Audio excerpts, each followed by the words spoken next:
ஒருபடி மேல போய் பாஜக சங்கிகளே கூச்சப்படக்கூடிய அளவுக்கு 100 நாள் வேலை திட்டத்தை அது ரத்துக்கு முட்டு கொடுத்து கத்துறாரு, சுத்துறாரு.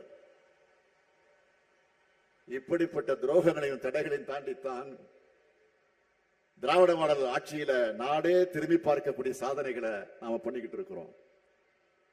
நான் நெஞ்ச நிமிர்த்தி பெருமையோடு சொல்றேன், திராவிட மாடல் ஆட்சி போல பெண்களுக்கு முக்கியத்துவம் கொடுத்து சாதனை செஞ்ச அரசு இருக்கவே முடியாது. இது எல்லாமே தொடக்கம் மட்டும்தான், இன்னும் நிறைய செய்ய போறோம். திராவிட மாடல் 2.0 இப்ப இருக்கக்கூடிய திட்டங்களை விரிவுபடுத்த போறோம். இதெல்லாம் மக்கள்கிட்ட போய் சேரணும்னா நீங்க தான் வீடு வீடாக போய் பிரச்சாரம் பண்ணணும். என்னதான் ஆண்கள் போனாலும் அவங்களால வாசற்படி வரைதான் போய் பிரச்சாரம் பண்ண முடியும்.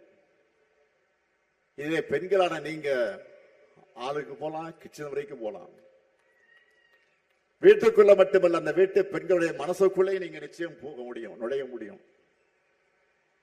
உங்ககிட்டதான் அந்த எமோஷனல் கனெக்ட் இருக்கு.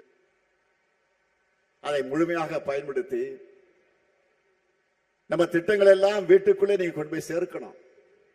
உரிமை தொகை, விடியல் பயணம், புதுமை பெண் போன்ற பல்வேறு மகளிர் நல திட்டங்கள் தொடரணும்னா இந்த ஸ்டாலின் திராவிட மாடல் ஆட்சி தொடர வேண்டும் என்று நீங்க எடுத்து சொல்லுங்க.